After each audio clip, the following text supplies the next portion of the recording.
All right, I'll be talking about Ender's Game. It's probably one of my favorite books I have ever read this year. Um, yeah. All right. So the reason I started Ender's Game is because of this class. Because when Mr. Spino's book talked it, and I felt like it would be a book for me to read. So I started reading it, and yet I have not finished it.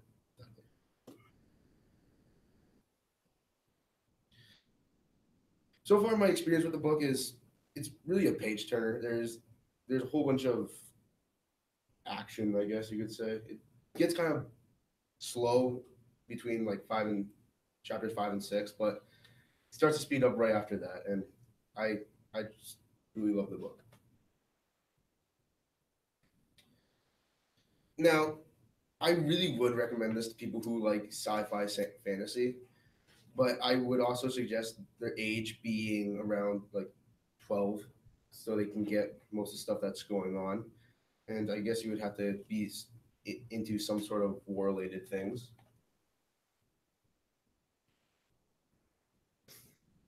The protagonist in the story is Ender. Now, Ender is a really, really smart kid. Now, Ender is also something that in the story he's called a third because he was a third child, and I'm pretty sure you're only supposed to have two. And his parents had two really smart children, they made another one. And oh no, ah, See if you can get it away from that bottom part. wait, wait, this is continue.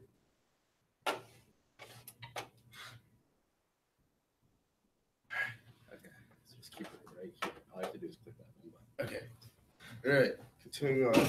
Now, I thought that the best quote that I could probably explain Ender is, "He always knew the answer, even when she thought he wasn't paying attention."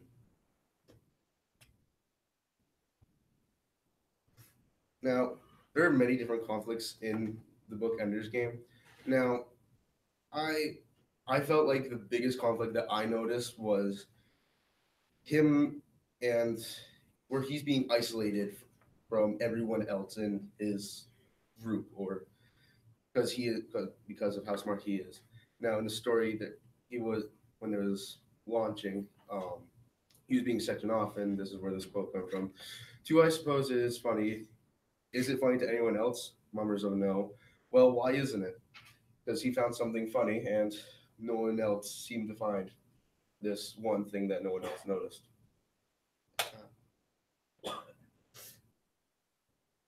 Now, the theme for what I think it may be is that anyone can be a leader. Just it depends on how you lead, and there and two things you'll do.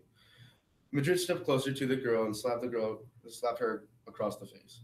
Now, and the other one is the disorder here made him feel uncomfortable, showing that there can be either strict leaders or really leaders who don't care what happened. All right, and that'll be I'll be read page 56.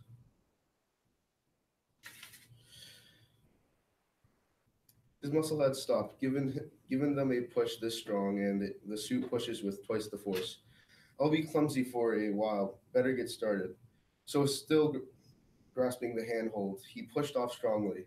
With his feet instantly, he flipped around, his feet flying over his head, and landed flat on his back against the wall. He rebounded. The rebound was strong. It seemed, and his hands tore loose from the handhold. He flew across the bow room, tumbling over and over.